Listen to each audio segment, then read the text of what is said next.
Hey, what's going on? Sir Blackson97 here, back with another deck profile. Today we'll be looking at the Meklord build I've been using for quite some time. This is kind of a fun, more cheaper end deck that focuses more on just beatdown and sort of high attack strategy, but there are a few premium cards you can kind of splash in just to help the deck's overall consistency and power level. So without further ado, let's jump right into this Machine Mayhem, starting off with our extra deck and 3 copies of Gear Gigant X.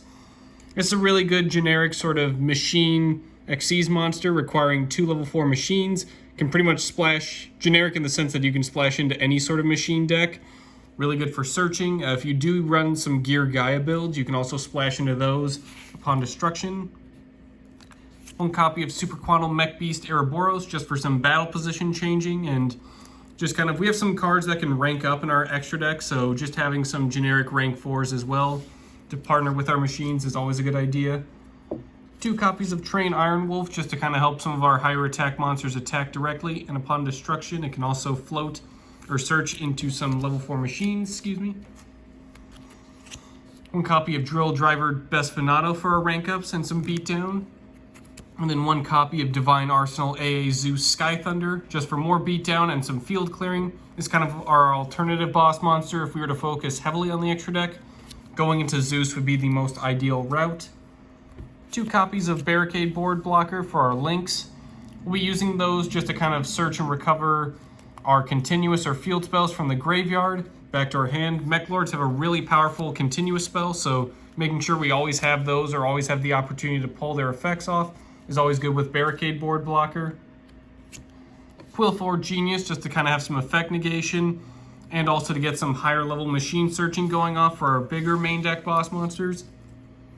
3 copies of Platinum Gadget. Really good way to help swarm out the field and kind of just unclog some of the hands we have. There are some Meklord cards that prefer to be special summoned.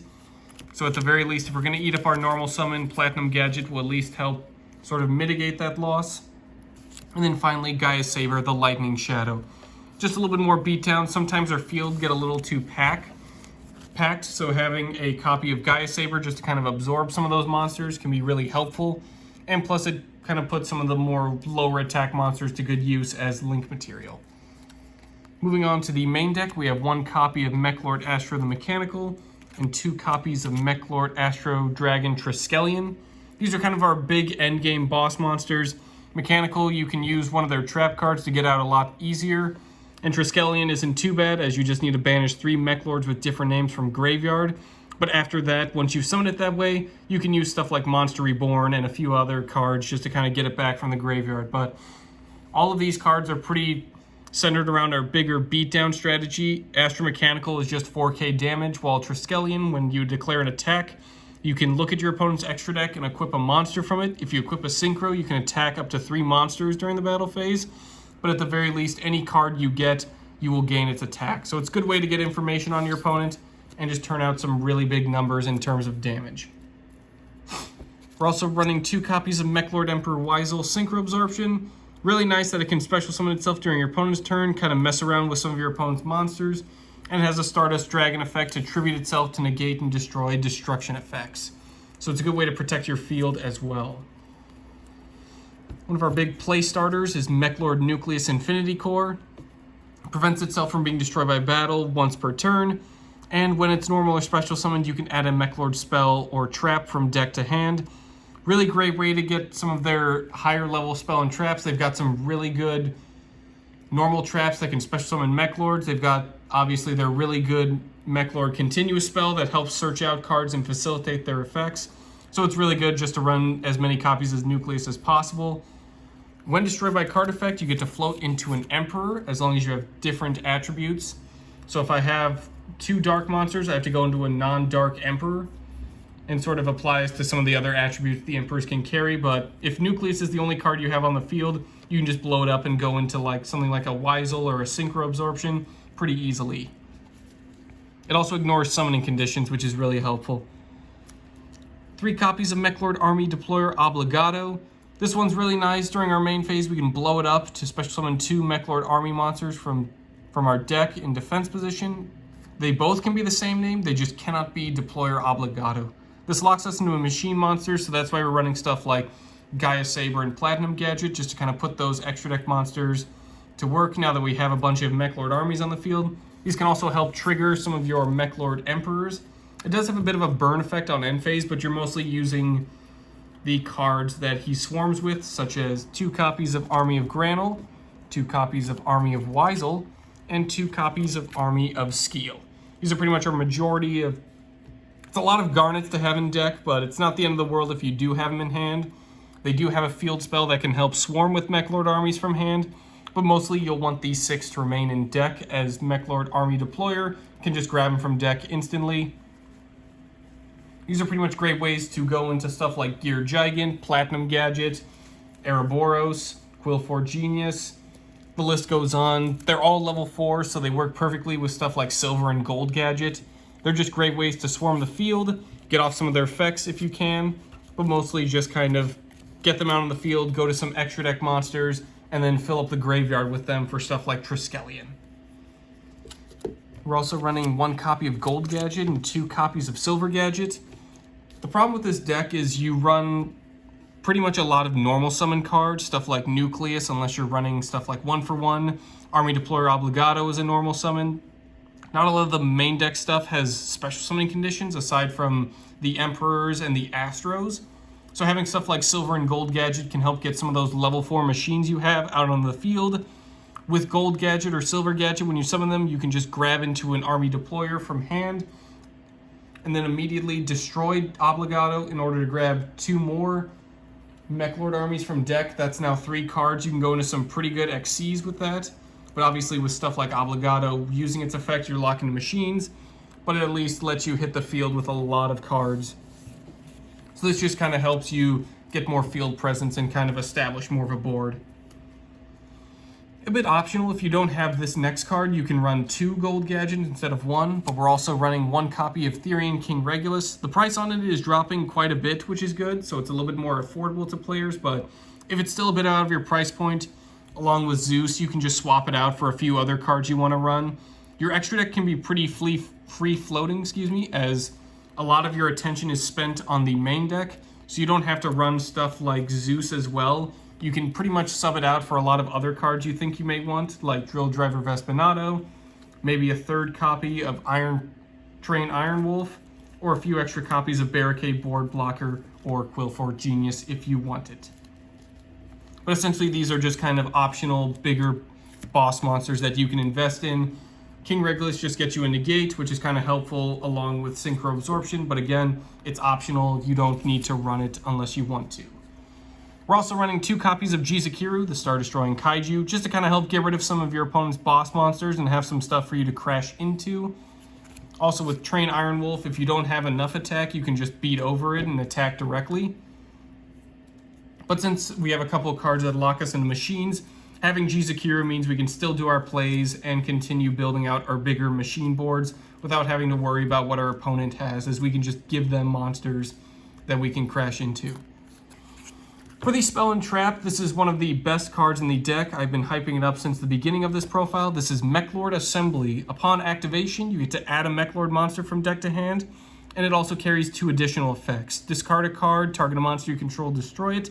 This helps with proccing the card effect destruction of Nucleus, and helps trigger a lot of stuff like the Emperor effects, as you can just trigger those because a card effect destruction has occurred.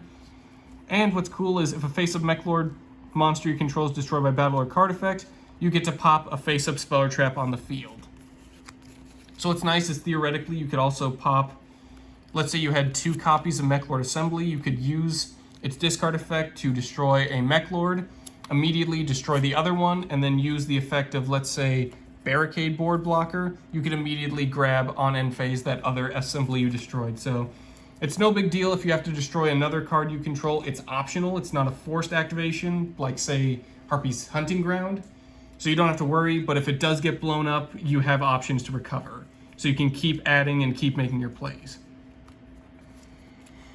Running 2 copies of Meklord Deflection. This is kind of an interesting archetypal limiter removal. I would say run 2 copies of this or 2 copies of limiter removal. How Deflection works is you target a Meklord monster you control. Your opponent doesn't take damage for the rest of the turn, but that card's attack permanently becomes the combined attack of all Meklord monsters on the field. So let's say I have an Astro Mechanical on my field.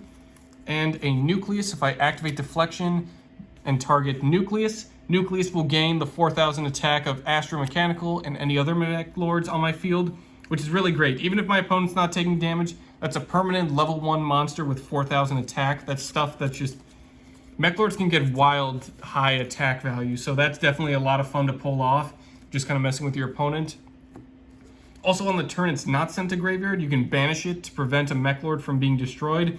So along with stuff like Synchro Absorption and Regulus, you have some protection with it as well. So if your opponent really wants to just like Raigeki or Torrential Tribute a monster you have with a high attack, you can protect them with Deflection.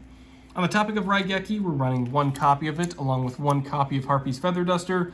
We're destroying monsters and spell and traps respectively, just kind of clearing the field of our opponent, just so we can safely swing in. Stuff like Triskelion and Mechanical, although they have high attack values, they don't have protection effects. So you're going to have to rely on stuff like Deflection, King Regulus, as well as Synchro Absorption to kind of protect them. But Harpy's Feather Duster and Raigeki can help clear the field of some higher level monsters or some better protected monsters, just so you can swing for game a lot easier. For draw power, we're running 2 copies of Pot of Extravagance. Like I said, we're mostly focused on main deck beatdown, so stuff like our extra deck is pretty optional, but it's not the end of the world if you end up banishing a couple of key play cards. Stuff like Platinum Gadget and Gear Gigant is run at 3, just because there's a limit on kind of the machine monsters we have to work with, but that means if we banish a couple, it's not the end of the world. We're pretty highly likely to still have one we can summon and use. But again, we're mostly focused on the main deck, so at the very end of the day, if it's not, you know, the main key cards we have are banished, we can still do main deck options as well. Running 1 copy of Card Destruction, just to kind of unbrick our hands and also fill up the graveyard for Triskelion to come out a lot easier. 1 copy of 1-for-1, like I mentioned earlier. Preferably you want to special summon Nucleus, just because normal summoning it kind of leaves it out in the open unless you can destroy it. It doesn't have any damage protection effects, it just has a protection by battle. I prefer if it was the other way around, but beggars can't be choosers. So at the very least, we can special summon it more preferably. 1 copy of Upstart Goblin. Giving our opponent 1,000 life points is not the end of the world. Meklords can get stupid high attack value, so getting a free card out of it and potentially debricking our hands is always a welcome sight. For our traps, we're running 2 copies of Meklord Astro the Eradicator. Kind of like Assembly, this is one of the best cards in the deck. 2 to 3 copies is ideal. I prefer 2 just because 3 can get a bit bricky, So how Astro the Eradicator works is you target 3 Meklords with different names in the graveyard, add them to your hand, or special summon, ignoring the summoning conditions of the Meklord you're summoning.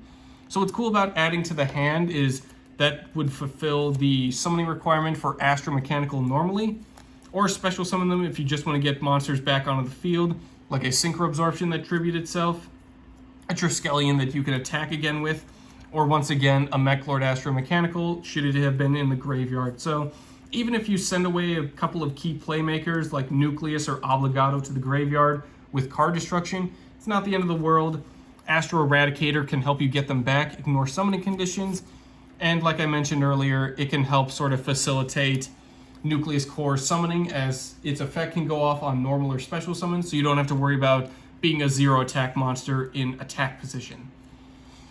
And finally, we're running 3 copies of Torrential Tribute, because when in doubt, just blow up the field. Like I said, we have Emperors for days. We have no problem retrieving stuff from graveyard, triggering Emperors in the hand, and just clearing the way for a bigger monster to come clean up. On the topic of Emperors, our side deck consists of 2 Emperor Weisel, 2 Emperor Granel, and 2 Emperor Skeel. These are kind of just to float in and mix and match. What's cool about Meklords is a lot of their cards have really high attack values, so you can mix and match a lot of your stuff. I prefer running something like 3 Astros, like 2 Triskelion, 1 Mechanical, or 3 Triskelion, and then something along the lines of 2 Emperors. I usually run Synchro Absorption just for protection, but you can kind of mix and match depending on what your variables are like. They're all level 1, including a Synchro Absorption, so you can use stuff like Optic Camouflage Armor if you don't have access to a Heavy Train Iron Wolf, which is really nice, as you can just beat past your opponent and go for some really high damage, especially if you're running limiter removal over deflection. But just to kind of review them pretty quickly, Weisel Emperor can negate spells, Skeel can attack directly on its own, and Granel gains can special summon, but also you notice he has 0 attack. His attack becomes half of your life points.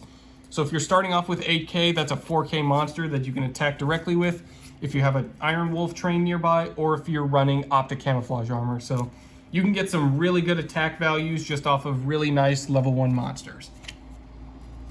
So that'll pretty much do it for today's deck profile. Hope you all enjoyed. This is a very fun deck to pull off with. You can beat over a lot of big monsters in decks. Like I said, one of their biggest cons and downfalls is the protection department, but card effect destruction pretty much can trigger a lot of their Meklord cards to come out, and you have a lot of resources like Therian King Regulus, a few counter traps like Solemn Judgment as well if you wanted to go that route,